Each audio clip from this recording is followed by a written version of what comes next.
Alright, good evening everybody. It's your boy Akeen here to give you a preview of my precious Texas Longhorns for the 2016 college football season.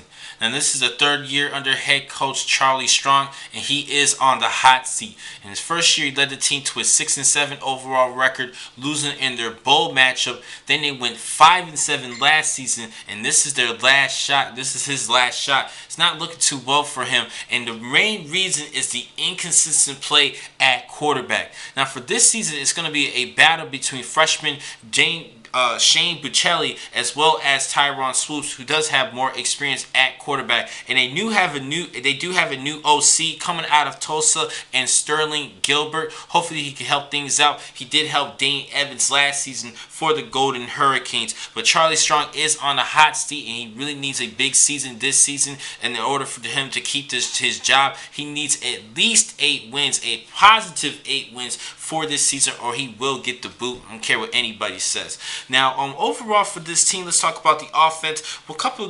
They do have a couple good players offensively. One in particular that I do have an eye out, and that is offensive tackle Connor Williams, who I definitely have my eyesight for the 2018 NFL draft, because he is a sophomore, a true sophomore this season. And they do have a couple good running backs, as far as Chris Warren III, who had a big game against the Texas Tech Red Raiders, and they also have returned a leading rusher in Deonta Foreman. I think this could be a decent tandem for the ground attack, but the problem is really at quarterback. Now, another key player I do like is John Burt, one of their top wide receiver. He has great speed. He even qualified for the NCAA running in track and field. He definitely has great speed, and he definitely will be that leading target for whoever is at quarterback.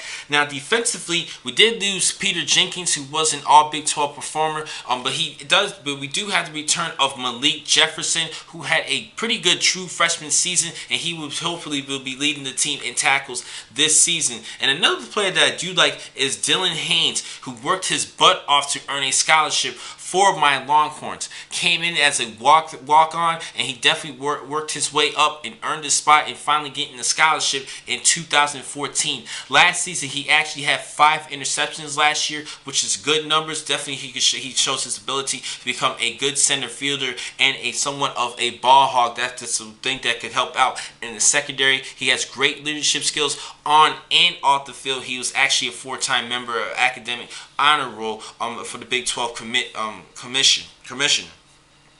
Now for this season, if I take a look at their schedule, it's not really looking too well for my Longhorns. They have a lot of work cut out for them. I'm very scared to see what happens this year. Of course, the Red River rivalry, they have to deal with TCU, the biggest powerhouses, and I'm actually praying and hoping that this team at least pull a winning season and win a bowl matchup. I have actually my team, and I'm going to keep it real with everybody, I really think we could pull off at least 7 wins this season.